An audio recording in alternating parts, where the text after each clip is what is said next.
Okay, here's the part where I say, Kyle and Molly are amazing. I am going to do we have never done this before. This is a total experiment, as is everything in art. We have we have an idea of where we're going. We don't really know how we're going to get there. We hope we stick the landing. So bear with us if there's any kind of little glitches or whatever, and please like jump into the chat and say, hey, Wendy, you're muted, stuff like that. And Molly and Kyle will be here to help make sure everything is going well. I'll do those intros again real fast. Just so happy you all are here. This is so cool. It's so fun. This is Molly. And Molly's here in Oakland with me. And you might recognize Molly from the DrawTogether classrooms and stuff like that if you're an educator involved in that. So Molly's going to be here helping. She's like voice of God A. And so if you have any kind of, if you want to say anything in the chat, she's going to be conveying to me. This should be like a conversation. So please use the chat as a way to keep this a conversation, and Molly will be conveying that to me. Voice of God B over there is Kyle, who's over in New York. Who is also, you might recognize him from the Gut chat, an active Gut artist. And he's going to be helping with all of the tech and anything else, figuring out, when I'm muted and unmuting, all that kind of amazing stuff. So if you need anything at all, they're here to help make this go. I'm going to try and not break it, because that's what I do really well. And I'm Wendy, and you're all you, and this is so cool. All right, so let's see, should we, wow, it's so cool to see everybody's names. I haven't been able to see through the chat, but it's like we are from all over the place. It's so good to see people. You're gonna go? Yes. Okay, just gonna step out and we're gonna start. I'll be back. Okay, you all can see the chat.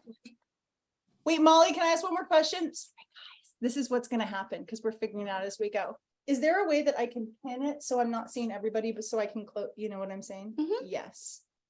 Do that. Let's see. To speaker.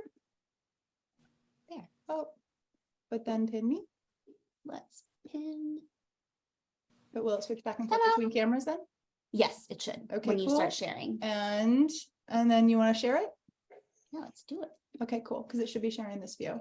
We're doing this 2-camera situation. This is something I've never done before. And oh, did it work? Woohoo! Thumbs up. Okay, yay. Great. Switch back. And Looks great. That. Cool. Yeah. I know most of you all actually figured out how to do this during the pandemic, but I'm just catching up with everybody right now. Thanks for coming, everybody. I think I'm gonna keep Kyle and Molly. Are you able to admit everybody from the waiting room who's coming in, or do I have to do that? You can do that? Yep, I'll take care of it. Molly and I, yeah, we have it. Okay, cool. I gotta take a deep breath. You want to do that with me? One big deep breath.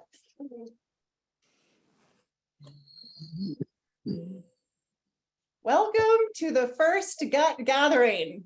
This is so awesome. That's Molly and Kyle. I'm Wendy. You're you. I think we have about 350 in the room right now. I can't tell you how cool this is. I just wanted to like go back in time a wee bit and just look at how we got here. This is incredible. I know that some of us are probably just hopping on into the Gut for the first time, but there's also probably some of us here who have been here since the jump, like for a full year. Happy birthday. We're a year old today. When this started, I did not think it was going to turn into this. Like a year ago, I was like, well, I want to practice my own drawing a little bit and get back into the habit. And I'd like an excuse to explore stuff and learn more. And I bet other people would too. So what if I just do this thing and ask others if they want to join me? I had no idea it was going to become this incredible community that it has. Y'all are amazing.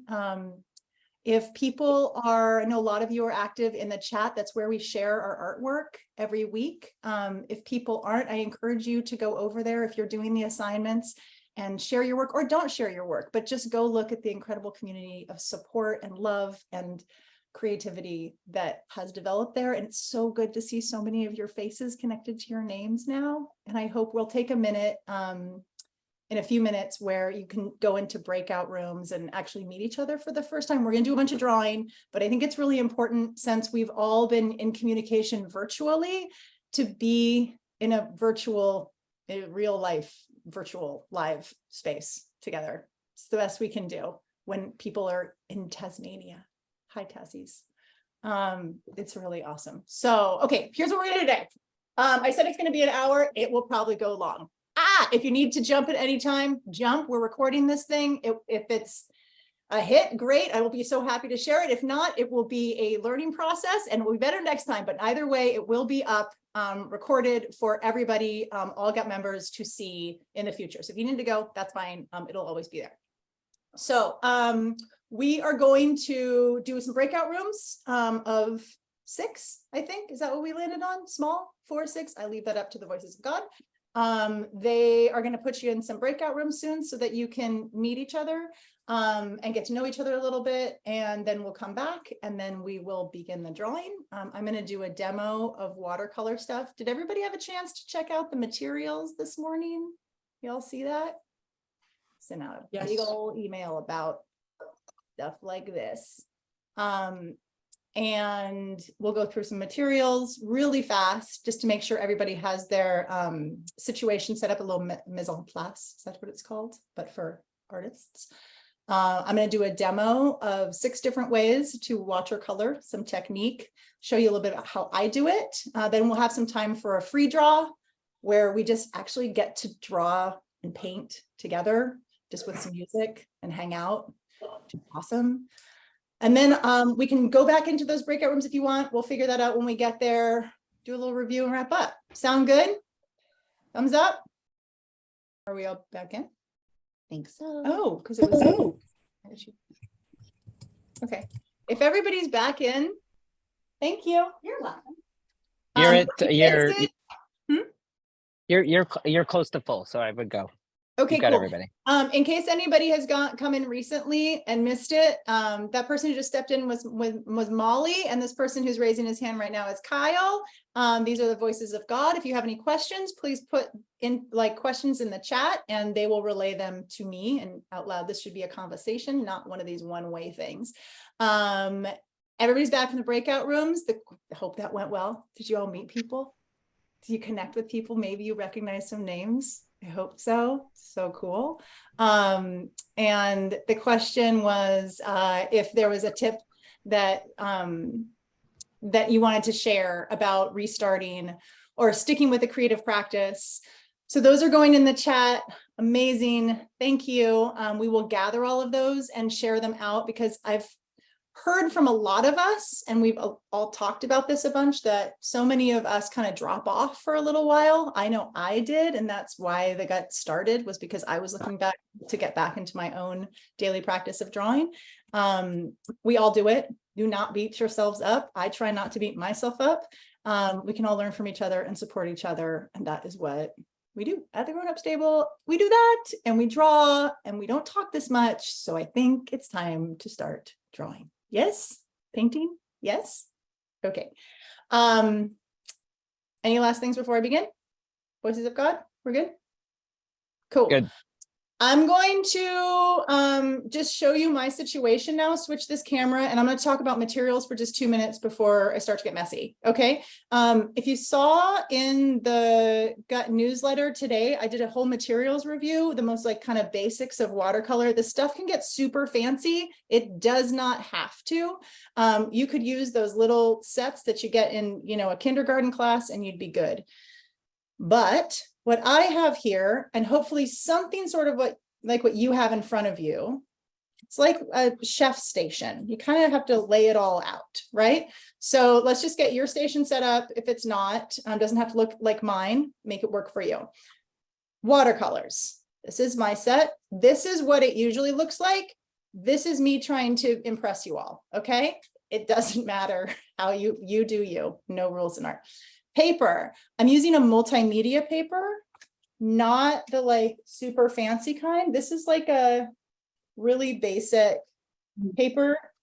This has pretty kind of medium tooth. A tooth is the word we use for like roughness of paper.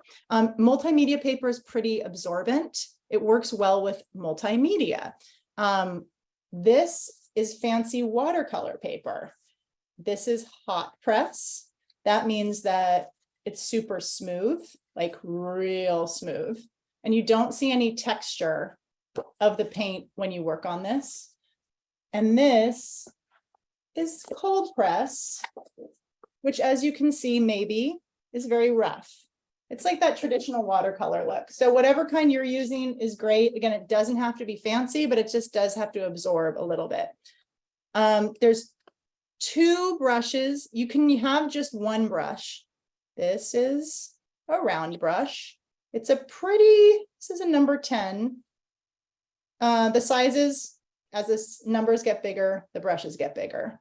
This is a number 4. This one holds more water. So I'm going to use this because we're going to be doing a technique that requires the brush to hold water, but I'm also going to use this smaller brush just to play around, especially when I show you how I do what I do, I tend to use a smaller brush. But if you want to use like a flat brush or something like that, there's no such thing as a wrong brush. It's ridiculous. If you want to use a pencil or a pen, you totally can. I'm going to use a pen later. Feel free, but I think that and water is all we need. I have 2 different things of water. Usually I just use one, which is honestly why I'm going to switch cameras back and forth. So you might know, like when you look at my drawings, they're never really, the colors all look like they're within a family. That is in part a color choice and in part because I don't really clean my paint water. Shh, don't tell anybody. So I'm constantly like mixing colors by pulling dirty paint water into other colors, which is why my palette is all over the place. But that I call a technique. Let's get back to the watercolor. Okay, so I think that's it. That's all we're going to need. I'm going to show you 6 different ways to paint. I'm going to do this again. I'm going to show you 6 different techniques. Okay. These are like traditional watercolor techniques that are taught in school. Though when I went to art school, nobody was doing watercolor. It was only things that like, you know, your great grandma did. I did not learn these in school. I taught them to myself just by practice and experimentation, and then figured out later, oh, I was actually learning these techniques. So I might not do them like the academic way. I'm showing you the Wendy way. Okay. But these are just foundation, like fundamental building blocks that are really great to learn. So you know what's possible, and then you can forget them and not use them, or combine 2 into a new thing, right? There's no right or wrong way to do any of this stuff. If you decide to ignore it all, great, A+. Okay, so I'm going to, first thing we're gonna do, you all have heard of like wet on wet. Yes, that's the first one we're gonna do. So you wanna take a brush. Oh, you're gonna do this with me, by the way. I'm not just like demoing this and you're watching. That is not how we do. Like you're doing it, I'm doing it, we're doing it together. So take your brush. If you got a big brush, great, let's use that one. Load it up with water, just kind of like clink it at the side. For folks who have never watercolored before, you put the watercolor on the paint, and then you kind of like go, I'm just gonna show you here. Get the water in the brush, then put it like this on the paint, dook, dook, dook. Then you go on your palette, dook, dook, dook, dook, dook. That's it. Now you're ready to paint. That's it. You're a watercolor artist. It's really that simple. But we're gonna get a little more complicated now. So I'm gonna take this clean water here, load up my brush with clean water. You can do the same thing. And I'm gonna make in the top left-hand corner a square of water. Not like a ton. You don't want it to be dripping. You can use the side of your jar, whatever, to get the extra water off. So that you just have like a nice sheen of water. Again, you don't want it to be dripping or pooling. So I'm gonna go like this, just so you can see from this angle. You can't see, I'm going like this, and then like that, okay? I use the technique of blowing on the water often. All right, and once that's there and the water hasn't really dried, it's still a nice sheen. I'm going to go over and I'm going to go back into that orange again. And I'm going to put some water on that orange, pull that over to my palette, get kind of watery like that. And we're going to just make, oh, you guys know I love flowers. So I'm just going to draw basically like a little daisy shape. That's it. Boom. That, my friends, is called wet on wet. It is that simple. The trick is to not do anything about it. Okay. What I want to do is the moment I put it down, I'm like, oh, I wish it would do this, or I wish it would do that. No, that's like perfectionist Wendy kicking in. The wet on wet thing, it's so much about letting go and seeing what happens. Okay. So just watch how it bleeds.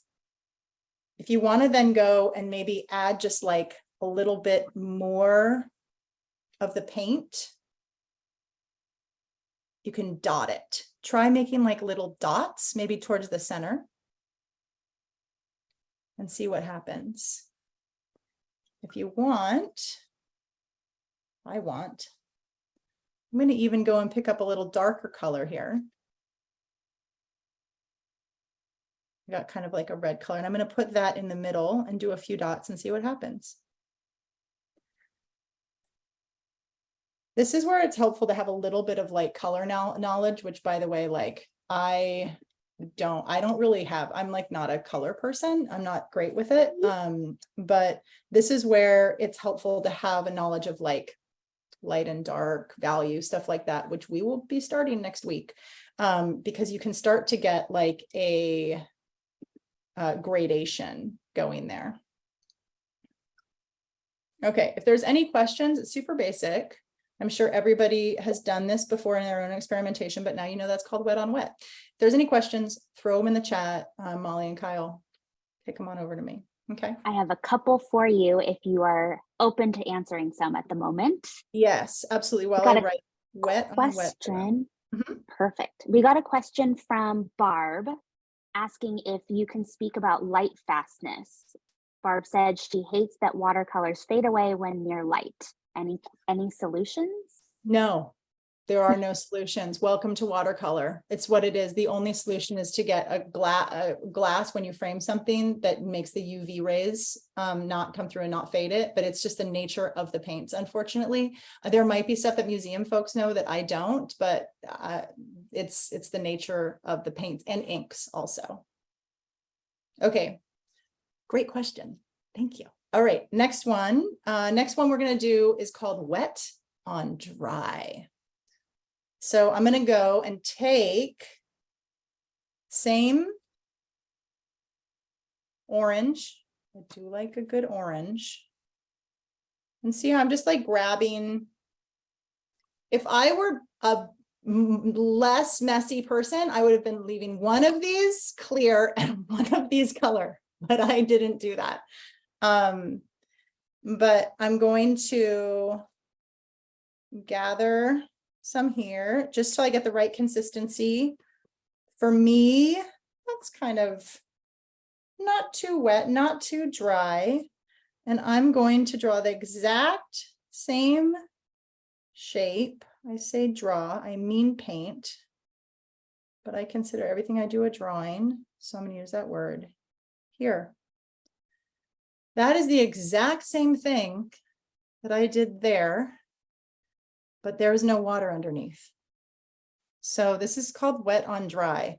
Notice how when I moved it pretty quickly, the brush, and so the watercolor immediately blended together and you get a real uniform look. Like you can't tell, there's not much going on in the middle with the brush strokes, but you can always see where you stop with your brush strokes. That's where like there'll be a little pool of water and pigment, and it gives a really cool effect. I use that a lot. So again, I'm going to do the same thing I did. I'm going to take a little bit of a darker color. I'm going to go into the center here with the same, it's the initial lines that I painted, strokes that I painted were pretty dry. So that's again, kind of a wet on dry. And then I'm going to go in with a little darker, even more in the middle. This, my friends, is wet on dry. You might do this differently. Everybody does it slightly differently. There is no wrong way to do this. Any other questions as we wait for this to dry? Susan was actually just wondering what the names of the colors you're using are, if you That's a might great know. question. I call them orange and maybe alizarin crimson. To tell you the truth, this palette I have made and remade so many times. I'll show this to you. So I got this. This was my first like really expensive set of watercolors that I bought when Samin Nosrat and I got the advance for salt, fat, acid, heat. I went out and I bought this fancy set. And since then, it's like my good luck palette. And I've just refilled these or added new ones ever since. So I've had this for, what is that? My gosh, it's been 10 years since we started. Probably. At this point, I have no idea what the colors are.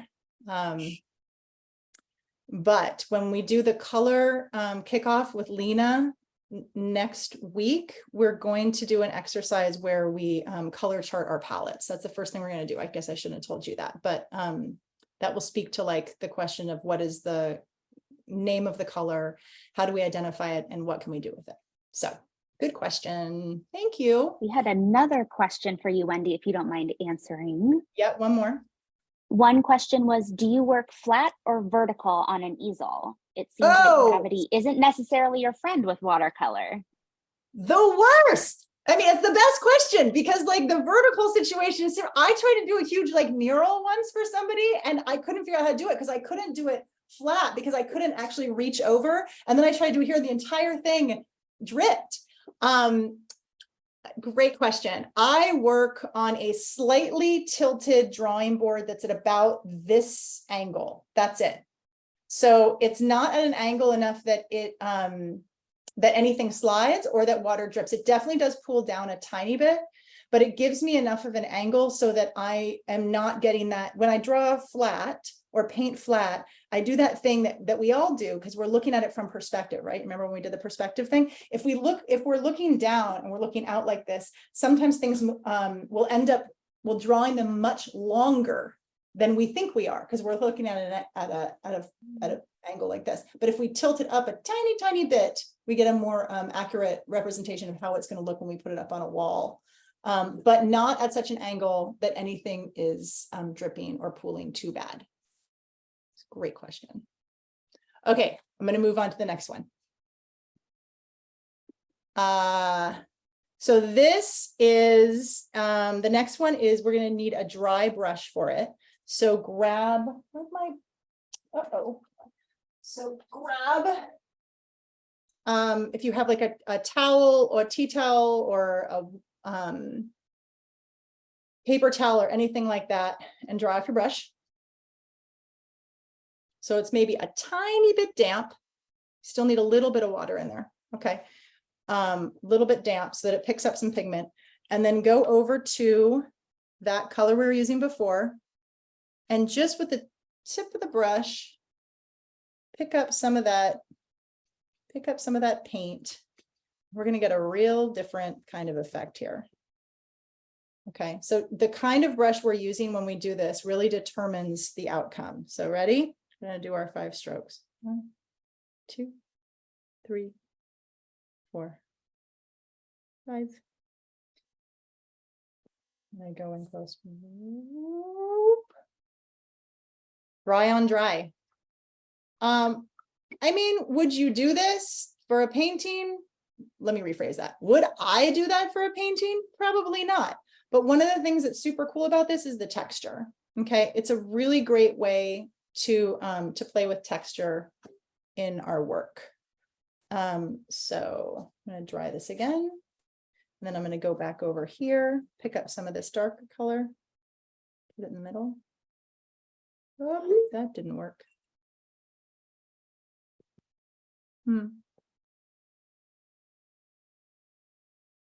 So you'll see when I show you how I do things that like, I think that nobody really uses one technique when we paint or we draw for that matter. We're always combining a bunch of different stuff that we've learned and practiced and experimented with to create a like a technique that we call our style. People ask a lot about like, how did you get your style? How do I develop my own style? And my response to that is always, how did you develop your handwriting? Like, you have your own unique handwriting. Nobody else has handwriting like you. How'd you do that? By practicing, just by writing every day. And you copied a bunch of people along the way to do that, right? Eventually, you try a bunch of different styles, learn a bunch of different techniques, and it ended up becoming your handwriting. It's the same thing with painting. You're going to learn a bunch of different techniques, practice them, and then you're going to develop what you do. All right, I'm going to switch this again. Any questions before I go on to the next one? Voice of God, no more questions? We did have one question about your wet on dry, and if the second darker part was now technically wet on wet. Yeah, I think you could call it that, though. I didn't use a lot of water on the first layer, and so it had dried. So technically that would be called glazing, which is what we're about to do right now. So when we layer paint and let it dry, we do a layer of paint, and then we let it dry, and then we do another layer over it. That is called glazing. And we do that. That's how you see in a lot of paintings, watercolor paintings, how people combine color to create a new color. And actually, let's do that. I'm gonna go a little rogue here, because no rules in art. And I'm gonna go and use a golden yellow, and I am going to draw paint, just kind of one. Let's draw 2 of those petals, actually. That's it, just like that. And I'm going to leave it for a second. So if you want to do that, you can use any color you want. You can stick with the orange, but when we're glazing, we want to go light to dark, because if you think about it, when you're layering any dark over a light, you can kind of you can build up. This is a watercolor thing. It's so interesting. In something that's translucent, which is what watercolor is, meaning we can see through it, we always go light to dark. If we're, never say always, oftentimes people go light to dark. When we're painting something like oil or acrylic, something like that, that's opaque, meaning you cannot see through it, you go dark to light, and you add your highlights at the end. But because we're working on a white paper, we're starting with the lights and we're adding the dark to that. So it's tricky, because a lot of times, like, if you want to leave a little highlight, if you want to highlight rather, like in your painting, you have to avoid that area the entire time, which is kind of tough. There's tricks to do that, like masking fluid and things like that, which is a whole other class. But just think of that. We're always going light to dark. Okay. So we're going to go light to dark. So I did that one. Let's see. With glazing, we always have to make sure that it's dry. I'm sure other people who are more tidy than I do don't actually touch their painting, but I do. It's dry enough. All right. So I'm going to go, and I'm actually going to take a little kind of this darker color here. I'm going to mix it with the orange just to get a kind of nice orangey pink. Real light. With glazing, also, we don't want a lot of pigment in it. The more pigment, meaning the less water, right? The more water we add to something, the less pigment is there, the thinner the watercolor is going to be. When we're doing glazing, we want to make sure that it's super transparent so that you can see the layers. So we want to add more water to it. So this is pretty watery, right? I can always test it by going like this. Oop, that's nice. I like it. All right. And I'm just going to draw one right over there and one right here. Ooh, I like it. I like it a lot. I like that very much. I'm going to pull that over here. Yeah. So do you see how? We'll work out zooms and stuff with like zooming in for the next time, but see how there's like a nice layer in the center there. If you have time, watercolor is not, it can be something that you do in like, you know, you can do a watercolor in just 5 minutes. You can also spend 5 hours doing it, like letting each layer dry and coming back. I'm going to take another darker color here to do one more at the top just to see how that looks. Okay. This. Yeah, it's nice. Maybe a little bit more purple. This is not like, I'm not trying to actually make something that looks like something. I'm just, see, I touched it and that is still wet. If I were to paint on top of this right now, that would end up happening. It would bleed out and I would lose the distinct edge. It might be hard for you guys to see, but there's a really nice distinct edge of the yellow that I painted first. I can see that underneath and I really like that. I like it personally because, as you know, I love process. Like I like to see how something is made in the thing. Like if it's all tidy and perfect, I don't get the sense of how the person made it. So leaving that little edge here shows me that. So I'm going to wait until it's dry. This is me blowing on it. Wendy, while you're waiting for it to dry, Yep. we got some questions actually about what to do when the paper is drying Mhm. and how to get it to lay or dry flat. Do you have any tips? Yes. Great question. You guys are saying all the things I'm asking, all the things I forgot to say. That's so great. Thank you. Collaboration.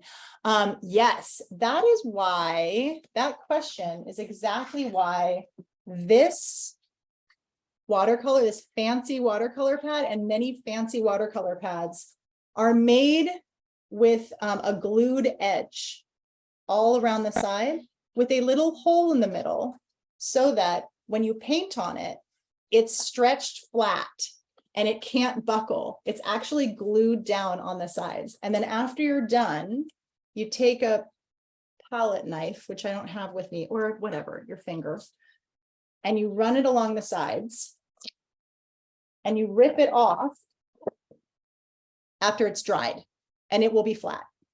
When you put water on paper, it will buckle. That if it's not glued down, that's what'll happen.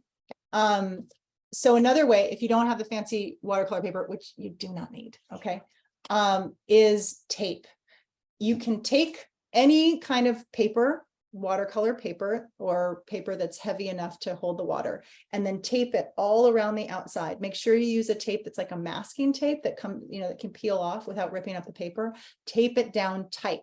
It's also a nice way to put an edge around the outside. So if you wanted to create an edge and you wanted to paint all the way to that edge, your painting will go up over the tape. And then when you take the tape off, not only were you, and always wait for it to dry completely. And like when you think it's dry, wait another hour.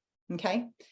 Then when you take it off, it'll be totally flat and you'll have this beautiful edge around the outside, which you can sign your name in the lower right-hand corner with a pencil, like people have done for so many centuries. Okay. I'm going to switch back and finally hit this because this is dry now. One more in the center. Ah, that makes me so happy. I just love layers so much. So nice. That's it. And then, you know what? I'm gonna, forget it. I just want to, sorry, no rules. So you can keep layering and you'll always find something new. This takes some practice to control, but it's a joy if you can let go of that control and just see how the layering works. And that's how you practice and figure out how to make it work for you. All right, that is glazing. Where's my pen? Glazing. One other thing I did not mention is I don't tend to test my colors a ton anymore. I used to, and I know that I would say 90% of people do. A lot of people have a piece of paper right to the side of whatever they're working on. In fact, I wish I could show you. I have some friends of mine who are artists and illustrators. I have their test sheets framed on my studio wall right up there because I think they're really beautiful. But as we're working, we can always test our color over here. And if we like it, well, then we can say, you know what, I think that should be a little more orange. Test it, test it, test it until you got it. And once you're good to go, then go into your painting. This ends up being this really cool document of an artwork, you know, of the process behind it. All right. Blazing, ready for charging? We're going to do charging next. So charging is the other thing I do a lot. And this is a little similar to wet on wet. You don't have to start with a totally wet area like we did up here. And you also don't have to start with a transparent, like totally clean water. I'm going to use a tiny bit. Yep, like that. And make this shape here. Our flower here. Okay, so charging is a wet on wet technique where we take a concentrated amount of the watercolor and charge right in. I can't think of the word, but like I'm going to take it and I'm going to start almost dragging which is another technique, but moving that around within the area that's wet. Oh my gosh, this, truth be known, this is how I paint. So pick up a little more pigment and then drag it around within a watery area. The fun thing is, so you can grab another color, and it's almost like mixing the colors straight on the paper. So you can see I go pretty fast because it's drying underneath. The area underneath is drying really quickly. And so I love this because there's absolutely no way for me to fuss. I cannot be a perfectionist. It is just about like the miracles and magic that happens when you let go and just move paint around on a surface. It's so cool. Look, isn't it fun? I love it so much. It's the best. You can pull it all the way around. See how I'm getting a hard line right there, as opposed to this kind of bleeding area here? That's because the area underneath already dried.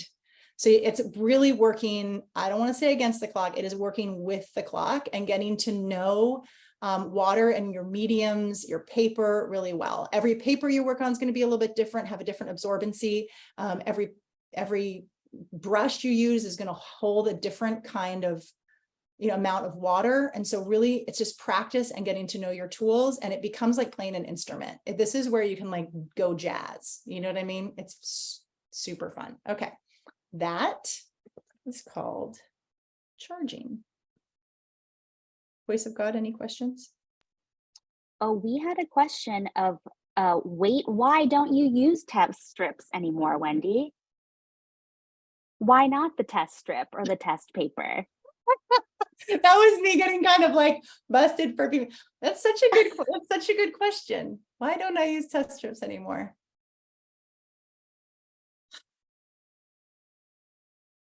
Watercoloring for me has changed in the past couple years. I haven't thought as much about doing anything like the right way unless it's something to be published. And it's so much about just like letting go and putting it down on the paper and just being free in that moment. And the test for me is very much about making sure that I get something right. I guess I don't care that much about getting anything right. I just want the good feeling of dragging and charging like paint around on a paper. That's my joy in watercolor right now. And when someday I am going to want to get something right again, because I am a perfectionist, and that's why I do this, is because it counteracts all my perfectionism. I have to let it go. That's why I love watercolor. It dries. You cannot do it over. If you don't like it, you either have to like work with what you don't like or throw it away. That's watercolor. Oil, you can like scrape off and keep going for days and years and whatever. As soon as I want to like get it right again, then I'll probably use a test sheet. But for now, it's just fun. Does that answer your question? I think you're making people cry in the chat. Oh. that No, in was- a good way. In a good way. Yes, I'm a good I'm cry. just reading the chat. I'm just Okay, here not to like reflect. okay, good. Okay, just not as like Everyone's very happy. Everyone's like, oh my God, that was, you just let everybody release a little bit. Oh, yeah, this should, well, I think watercolor is also so tricky because you see people do these really tight and really beautiful watercolors. They're gorgeous. These ones that are like photoreal and all of that. And I love that stuff so much. But when I look at it, I get anxious because what I see is like somebody mastering a technique and getting something right. And it feels really tight to me. I'm not saying I don't love it and appreciate it. I do. But watercolor, what I love about it is it can be that. You can do that if you want. It also can be something that you take in a little tiny kit, this big, and take this wherever you go and make a total mess, in the middle of a desert somewhere and paint a sky and then just like shove it in your bag. And it's all about the experience. It runs the gamut, anything in between there. That's why I love this so much. I'm so glad you're all doing it with me. Thank you. Okay. That was charging. Can we Onwards. ask one more question? Sorry about charging. Yes, go. We had one more question. So when you're charging and the under glaze dries too fast, Yep. you ever go back in with water to let it bleed that way? That's a great question. So that is technically called dragging. That is a different technique, which is like the opposite. So if you have some pigment, I'll just do it. Hold on. We weren't going to do dragging, y'all, but we're doing some dragging. We're going to go so over. We're like so over. You guys all okay going a little bit long here? I hope so. I reported out that I thought we'd go 20 minutes over. I think a lot longer than that. Anyway, no, if anybody has to go, don't worry. We're going to be, we're recording it. So I'll just show you really quickly. Dragging is where you take like some pigment like this. And then you take your water and oh, that's too much water. And then you run it along the edge. And then it pulls the pigment over. Can you see this? I'm sorry. Next time we'll figure out how to get it like closer. See? So charging, you put the water down first, and then you put the pigment in, the paint, and it spreads out and you can manipulate it and move it around. Dragging, you put the pigment down and then you put the water and it pulls it over. So same, different. And yes, I think like for me personally, you can do that. The other thing you can do is you can get like a little spray if you want to just like, now this is different. The thing about this is it's going to be confined to wherever the water is. The paint will never move outside of the wet area that you've put on the page. It creates this boundary and it's not going to like go on to the dry part of the page, right? If you're doing a wet on wet technique and it starts to dry, you can always get a little spray bottle and you can go like, and that'll re-wet the area. But think about it. If you do that, beware, painter, because all of a sudden it's gonna spread, because watercolor, unlike other mediums, you can like re-wet it sort of on the paper. You can definitely do it on your palette, but it's not going to keep your tight lines if you spray something on it. Okay, I don't want to go too deep. This is basics, y'all. Basics. Okay. Love the question. Thank you. Last one, lifting.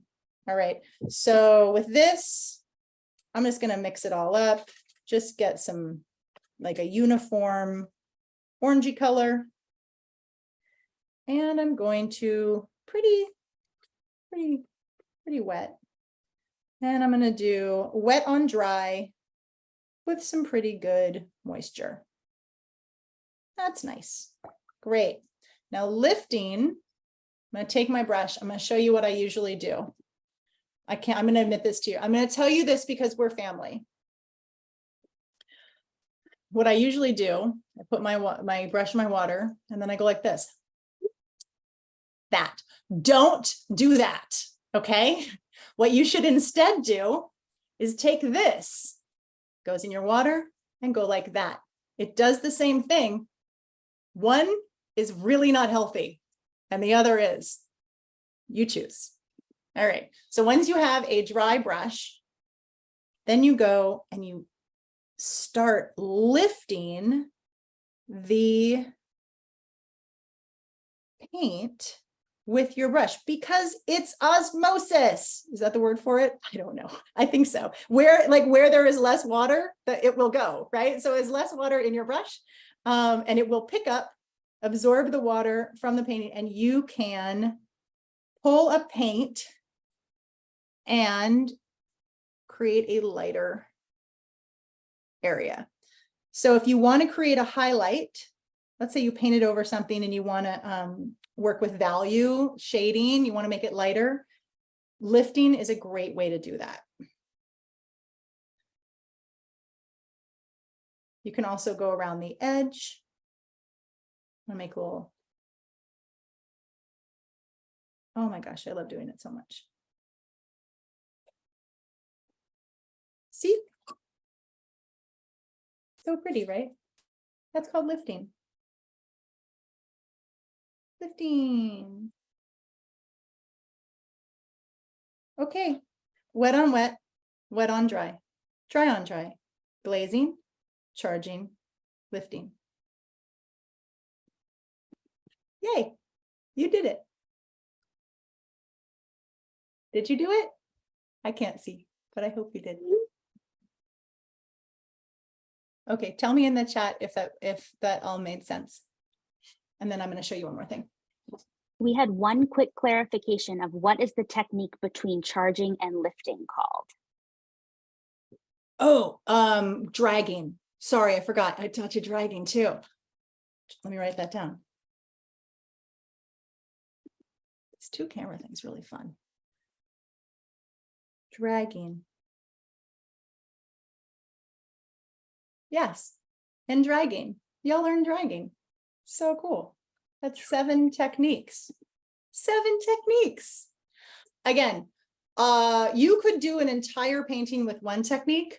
I personally use a combination of glazing, charging, dragging, and lifting to do what I do. Okay. And that is what I'm just going to do really quickly right now to show you like a little demo of how I do what I do, which I've never done publicly before. I feel like a little self-conscious. Maybe it's a bad idea, but I'm going to do it anyway. So I got these. If you've been in the grown-up table for a long time, remember the first assignment we had was based on Ross Gay's Book of Delights, which if you haven't read it is so phenomenal, so special. And we drew our delights, and flowers, and drawing flowers to me is truly one of my delights, just makes me so happy. So I'm going to quickly do just a quick demo. I don't have a way of showing you this at the same time while you watch me paint. But trust me, I'm going to paint this. Okay. But the way I do it is I draw. Okay. I like drawing something and then painting within it. With watercolor painting, traditionally, people will use a pencil and then paint and then erase the pencil. So you only have the painting, or they won't use pencil at all. But I actually like the experience of contour drawing, which is going along the edge and then working within it. So I'm just going to do a really quick sketch of that. Okay. And you'll see how I use these techniques, but let me just first do, and let me concentrate for 1 second, and then I'll be able to talk while I'm doing it. But if you have any questions, throw them in the chat, and I'll answer them while I'm painting. It's hard for me to draw and talk at the same time, but I can paint and talk at the same time.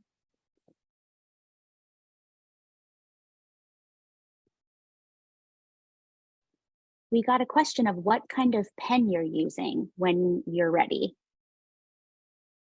Uniball Vision. Fine point. Waterproof, one of the only good waterproof rollerball pens. And they're $3.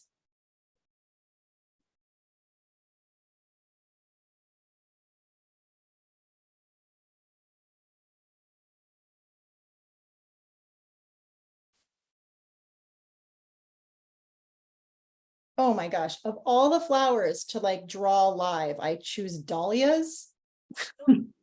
Such a fool. This is, wow. All right, well, that was a choice. Also to draw fast, you know, dahlias are like so detailed. They're beautiful though. Dahlia season. All right, I'm just gonna go with this for right now. People are happy to watch you draw. Well, it feels good to do. I just get, I don't know, do you all, I get so lost in it. It's really hard to stop once I start. But okay, we're gonna go with this. Okay. So these dahlias are kind of a like a really nice light yellow in the center, and they go out to kind of a peachy pink at the end, and that's super beautiful. The stems are gorgeous, kind of sap green that go into a, again, like a kind of fuchsia, alizarin crimson. And there's a lot of green going on. Okay, so here I've just mixed some yellow and with a little bit of green in it. And those are gonna go right here. So I'm gonna lay this down knowing that I'm gonna go over it. But I just want to get some color down. And then I'm gonna go into, it's a little bright. So whites in watercolors are weird because you can't really, you can introduce a white, can't really see there. You can introduce a white into your paint, but what's going to happen is it's going to become less transparent. So you want to like avoid using white unless you're using it as an opaque highlight, if that makes sense. And you want to use the transparency and the paper behind it for your whites. I'm going with a little brighter yellow. And I'm going to go in with some green. Now I feel like I'm speed painting. So see how I'm glazing and also charging. I'm going to let that dry.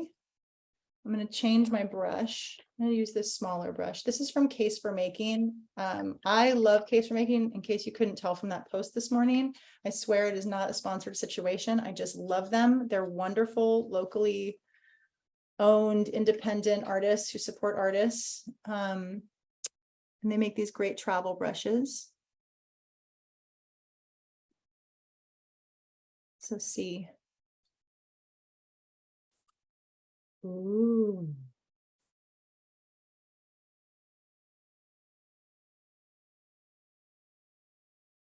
And I'm going to do this if you guys get sick of watching me and you just want to start painting on your own, go for it. I'm just going to take another minute and do this.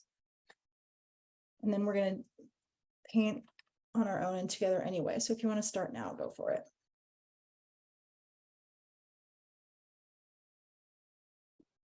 Wendy, we had a question for you if you had any must-read book recommendations for artists. Maybe like a little more specific, I think. Well, there was another question specifically about watercolor books too.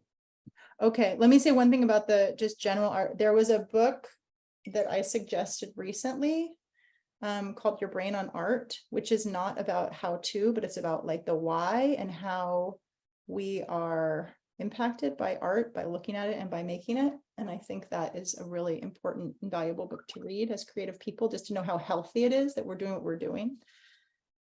Hold on. So what I'm going to do now, I've kind of like, I'm going to do it fast. See, this is the thing. You can't, once you start, you cannot stop or else you lose the moisture. I'm doing some charging here around the edges of these petals. Oh gosh, thank goodness. I thought it dried. But you get it in there fast enough and it's going to bleed just a little bit and you get this beautiful gradation, which would be hard to do on dry. So it's always like a really fun game of working with time. Boop, boop, boop, boop, boop, boop, boop. And yes, I totally do make sound effects when I'm alone. Yes. Oh, it's so fun. I'm so happy. Sorry, I also talk to myself and say stuff like that. It is just so fun. I'm going to do this stalk really fast, and then I'm going to pause because otherwise I'll just keep going and it becomes like just a painting sesh. Which I hope, if y'all are down, we can do more of, because it's one thing to like, you know, hang out in a newsletter every week, but it's another thing to actually gather around and just hang out and like draw together, you know, like paint together, do whatever we're doing. All right. The other thing I like to do, last little thing, is go in wherever you see. So here, this stalk, this stem is coming down, and it's actually going behind this dahlia flower right here. And to make it evident that it's going behind it and not actually becoming it, just or think about shadow. We've talked a lot about that. I'm going to make it just a little bit darker, and I'm going to use a little bit of the opposite color. This is kind of a reddish colored stem, believe it or not. And I'm going to use the opposite color. The opposite color of red is green. Lena, our guest, is going to, our visiting artist next week, is going to talk about that in the color classes ahead. But that, by darkening it and using the opposite color, it's going to make it clear that it is descending and going behind the flower there. Okay, I could go on forever, but I will not. How is that? Good. Okay. Any questions? I mean, there might be a lot of questions for you. Okay, here's what I would say, Molly. Hold on one second. Yep. How does this sound? I just want to do a time check. It's 1:15. We're supposed to stop 15 minutes ago. We could go like, I would love if y'all are down to do just a 10-minute practice, like draw our own delights. Hopefully everybody brought something that delights them. If you didn't, look around your room. I'm sure you'll find something.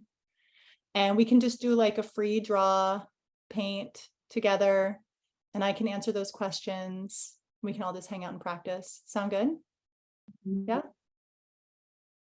Okay, cool. If you can't stay, we'll miss you. And it'll be, this will all be recorded and shared later. Okay, so let's do it. 10 minutes? Quick thing before, maybe do like a mini process thing before, if people are gonna drop off. Because there was a question to, one, there's been repeated questions about whether this will be recorded and shared, and maybe even a transcript. So if you want to answer that. Yes, definitely. We are recording it. It will be shared with gut members, 100%. So if you got to jump, no big, we got you. And transcript, what a great idea. As long as somebody wants to volunteer to edit it and make me not say all the time, that'd be great. Love you, gut volunteers. Everybody, you're so wonderful. Gut TAs, you know, everybody who's done all the amazing stuff. So yes. And then the second process question was, there very early, you had mentioned that there was a color guest happening soon. And then someone asked a follow-up of, is there other parts of the schedule that you can share? Or should they just track along in the gut? Would it be easier for people if I shared some kind of a like what's ahead schedule? I can't always stick to it all the time because I'm me, but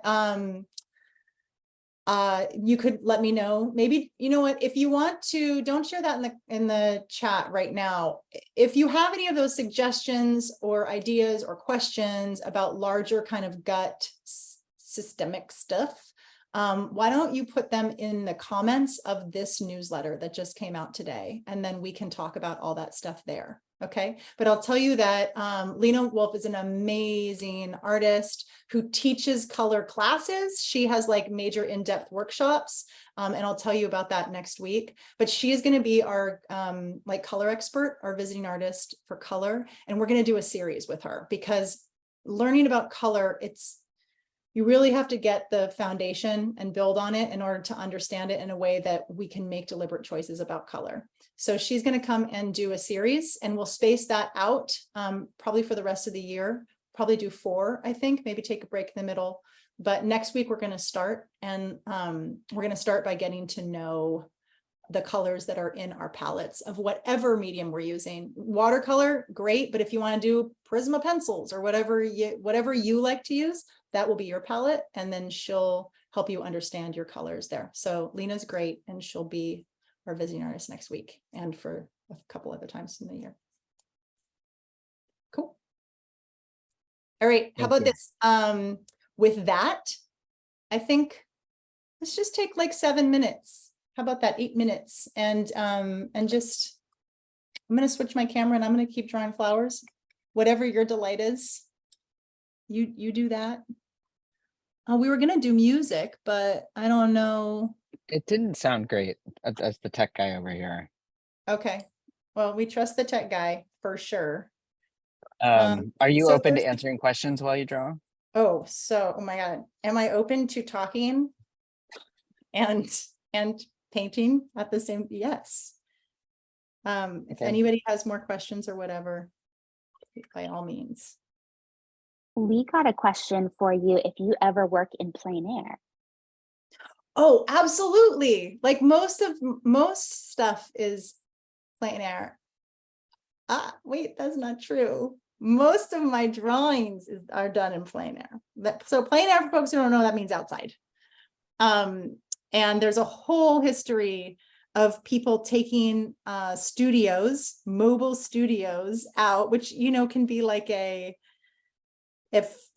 portable easel that holds all your paints and stuff like that, and going out into nature and drawing and painting from life. And really nothing beats it, because that's how you can experience all of the environment with all of your senses, and it really informs the artwork. Also, think about like Monet was so famous for doing all the plein air paintings and looking at how light changes color over time. And so when you do a painting outside of, a tree, it's going to be totally different at 11 o'clock in the morning and 6 o'clock at night. The color will be completely different. If you take a photo of that tree at 11 and 6, it's not going to be as marked a difference, because your camera is going to make some adjustments and all this stuff. So I draw outside all the time, because I draw from life mostly. So if I'm doing something that's outside, I try and do it from life. Painting, I definitely bring paints with me, and I do that, but a lot of times I'll come back and I'll do painting in the studio, because I also like painting in my studio. How about you guys? Do you? I wish I could hear you all. Sitting outside right now. Oh, do we have some plein air painters like right now? That's so cool. I guess you could unmute yourselves. I don't want it to be like a crazy cacophony, but I would love to hear what people are painting, what your delights are. Can some folks just shout out what their delights are? We'll see how that works. Sewing tomato. Oh, yeah. My water bottle, a Walla water bottle. My animals. Tomato. My pile of rocks. I love that. Chew and food up. A succulent plant. Oh, succulents are so fun to draw. They're like Black-eyed Susans. oh, beautiful. Black-eyed Susan. Little staghorn fern. Nasturtiums. Oh, See a yellow cactus. My neighbor's dog. My yeah. Calico cat. Some on big team tomato. I love how many tomatoes we have going. It's definitely tomato season in a lot of parts of the world, huh?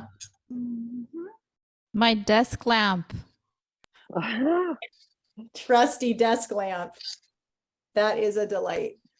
Cat finger puppet. Oh, I really want to see this. Some cosmos that I grew from seed. From seed even. Congratulations. That must feel so good. And such a great thing to grow something yourself and then document it. So as it passes, you have like evidence of its life that you created. That's beautiful. What was that? A pine cone. A pine cone. Oh, that's fun. That's like a dahlia, like super complicated. And so you end up just futz, or I at least go, oh, let's just scribble futz. Yeah, I didn't know it was coming. Yeah. We don't see how complicated a dahlia or a pine cone is until we start painting it. Am I correct? We don't see things, Absolutely. right? It's only when we start to paint and draw, AKA look at things, that we see the structure and the architecture of something and appreciate the complexity of nature. My God. I All love right. painting bananas. I'm doing a banana. Oh, no. I don't, that's so, no, that's the only thing that's, I did not. If anybody ever watched Draw Together with kids, like back during the pandemic, you might have heard me go off on how there's like one thing that's never allowed in my house nor studio, and it is that, and we will never draw them in Draw Together. And I had like this whole spiel, and then the kids were like, but we want, it was like a whole thing.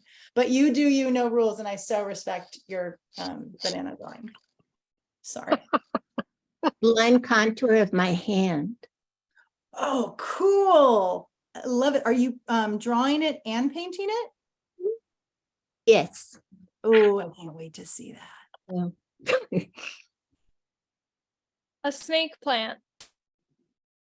Awesome. What is that? What's a snake plant?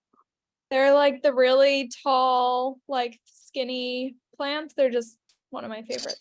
Also called Sansevieras.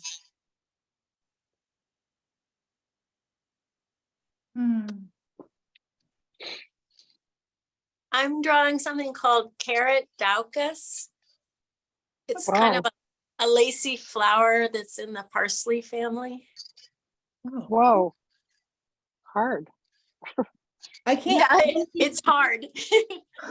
Yeah. When we share these in the chat, will you all write a note, you know, about what it is so we can connect? Yeah, I don't know. I haven't seen that. So I hope everybody shares these in the chat. How do you share? I don't know how to share something in a chat. Like, how do you take a picture? Ooh. Would a experienced gut chatter like to answer that question? You can share in the chat. At the very bottom, it'll give you an option to share a file. Oh, no, sorry. Oh. No. Sorry, not Oh, that, Molly, my not bad. I that. should be more My specific. bad. When I say the chat, I don't mean the chat here in our gathering. Oh, I mean the oh, chat. I meant the chat in the newsletter? in the newsletter chat. Yeah, where we share our assignments this week. Yeah. My bad. Yeah. Okay. Yeah. I no think problem. some folks are starting a chat thread in the Substack to share it. Okay. All right. Yeah. Wendy, also people are chatting in Zoom and sharing their drawings right now live, which is really beautiful to see. Come on, that's so cool. I think that was also what someone was asking for, which you can attach an image. Didn't know how. Oh, amazing. Okay. So this is a yes and situation. It's correct. It's a yes to the Substack chat. And if you want to be an exhibitionist right now and share, there's a little file icon Okay. that you can Oh, I click. see. And we will have an exhibition here and then the official one on cool. the. It's so cool to see everybody's drawings. You're going to be so delighted when I you're can't not wait to drawing. see.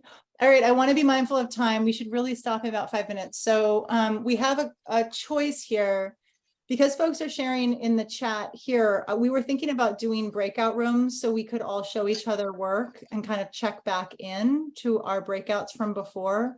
But let's do a poll. And you know what, Molly, we don't have to do like a formal poll. People can just kind of shout out, like, do you want to go back into a breakout room or do you want to just use the chat features to share our work and paint for another couple minutes? Use the chat. Use the chat. Yeah, use the chat. Yeah. Cool. It's unanimous. Good with the chat. It is. Amazing. All right. Throw this We stuff in also the at chat. the very end, we also can everybody can hold up their paintings and we can take a big picture together. I love this. That's a great idea, Molly. Thank you. Wendy, we had a couple more questions coming through that came in a little bit ago. If you don't mind answering a couple more. Oh my gosh, please. Thank you, Voice of God. There was one question about what brand of watercolor you're working with right now. That's a great question. So many different ones.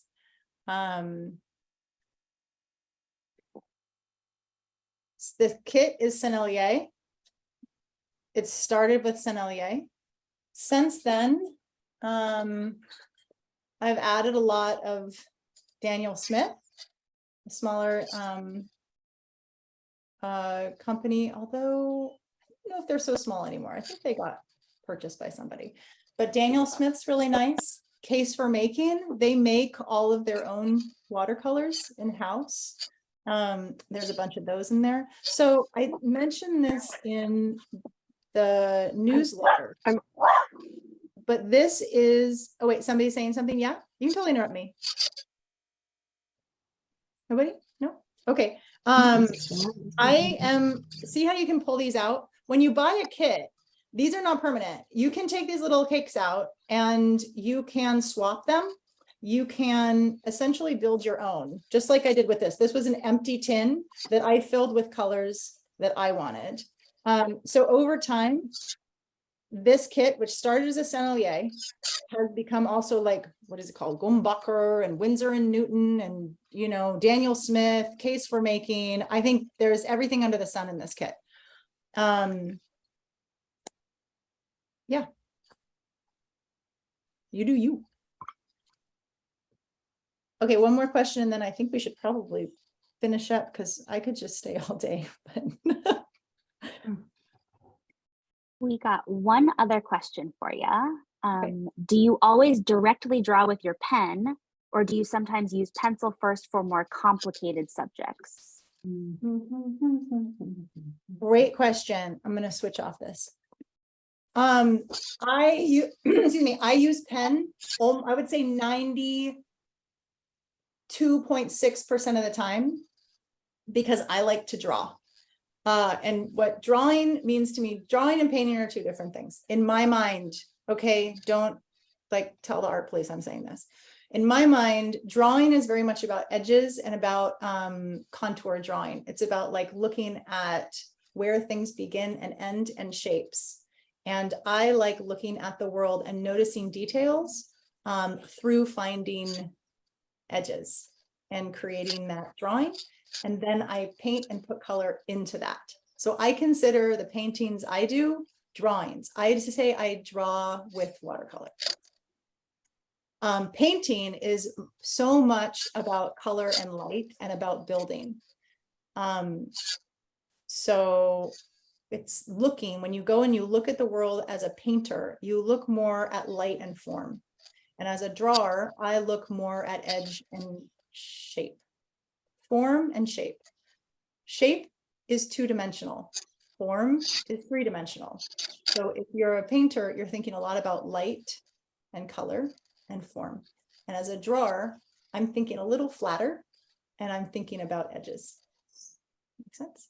So I will sometimes use pencil, yes, but it's more like I feel like making a painterly drawing, or I feel like making a painting.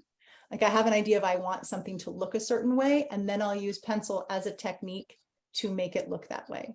But if I'm like doing what I love to do, then I'm using a pen. Right now, that might change. That's who I am today. It wasn't who I was a long time ago. It probably won't be who I am in 10 years. And now I want to ask, how about you? But I cannot hear you. All right. Y'all can keep painting. I'm gonna start talking again. So actually, should we just do a show right now, or wait, let me talk for a second. You keep painting. Let's have, oh my gosh, I can see a couple. Okay, wait, hold on. Let me talk for a second and then we'll do a big grand show. And then Molly and Kyle, will y'all yeah, screen grab. Thank you so much. Oh my gosh. Okay, quick review. Materials. The only thing I can say that I think would make it different or better than, like, it's really great to keep one clean and one dirty so that you can clean your brush and have a clean brush to go back into other colors, or else your paintings will just look like mine. And materials, different kinds of paper, different kinds of brushes, different kinds of paints. We did 7 different techniques: wet on wet, wet on dry, dry on dry, glazing, charging, lifting, and y'all introduced dragging. Thank you. That's incredible. Remember, you can forget it all if you want. Like, you just did it, you learned it, you could practice it a few times so you get to know your medium, which is water, paint, your brush, your paper. You get to know it and then, like, forget it all or combine them, whatever. There is no right or wrong way to do anything. It's whatever feels good to you and you get excited about. If you start to get frustrated and you're like, it's not working, just move on to something else and come back to it later. Like, good art, whatever, something that creates joy and delight rarely comes from feeling like I have to get it right. It comes from, like, just experimenting and practicing. And that's the great thing about watercolor, is you just got to leave the perfectionism behind and see what happens. It's a joy. It's a delight. Yeah, you do you. Next week, we're going to start with our first color series with Lena. It's going to be great.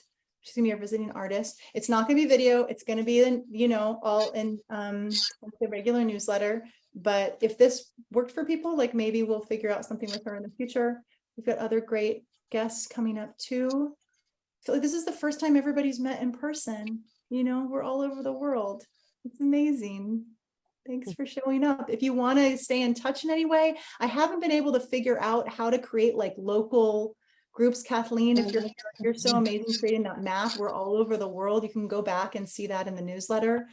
If anybody has ideas about how to do that, maybe put those in the comments in the last newsletter. If you wanted to get in touch locally, I think some people have expressed they wanted to. I know that folks in Tasmania have gathered at least a couple times, I think. So that's one thing. I think any other feedback, put it in the comments. Thank you, Alex L, for this awesome apron. So great. Thank you, thank you, thank you. Gratitude journal follower, awesome. On Substack. And anything else? Molly, Kyle, Voices of God. Were there any other questions before we do a show? Did I forget anything? There was a question a long time ago about your pen. Oh, yeah. And in particular, actually, it's 2 separate questions. One was, how do you keep the pen from drying out? And then the other question was, how do you get it not to bleed? This is a Uniball Vision fine point pen. They do not bleed. That's why I buy them by the case. They're about $3 a pop, and they last a really long time. And it's one of the only truly waterproof rollerball pens around. It's like this or Microns, and Microns, which you probably all know, that's these guys. These are also waterproof, meaning you can watercolor over them, but they're felt tipped, and the tips, they get real mushy, like scraggly, crappy, what I'm trying to say, real fast. Okay, love you, Micron, love you, Sakura, who makes them, but y'all need to work on that. These things made by Uniball don't do that, and they will not bleed. Okay, and how do I keep them from drying out? I want them to dry out. I do not want to smear this pen. If you want a pen that can smear, then you can use any of the other pens in the world, because they are not waterproof. Add water and they will smear. Interesting technique. I would love to see it if you do that. That is it. I'm gonna call it, y'all. I think that we did it. Holy smokes. Was that good? Was that yes? I would love to see everybody's delights. I would love to see them. I can't see the chat right now, but I can't wait to see them all. I would love to see them all start a chat in the Substack app for us all to share there. So we can see, you keep working on it throughout the week. Assignment this week is to do this more, like do another delight painting, practice your techniques. And I can't wait to see them. Let's do a quick show before we close it. Ready? Count of 3. 1, 2, 3. Grown-ups table show. Go. Yay. Oh. Yeah. Yeah, amazing. And it's fast, right? Like with watercolor, once you understand the techniques and you practice them, it's incredible what you can do quickly. It's like a beautiful way to sketch with color, right? Oh, everybody's just so wonderful. Everybody's so beautiful. Okay, so I just want to say before we go, I like when we started, I really had no idea that the grown-ups was going to become this incredible community. We're all over the world. There's like hundreds, thousands, there's thousands, there's a lot of us, there's thousands of us all over the place.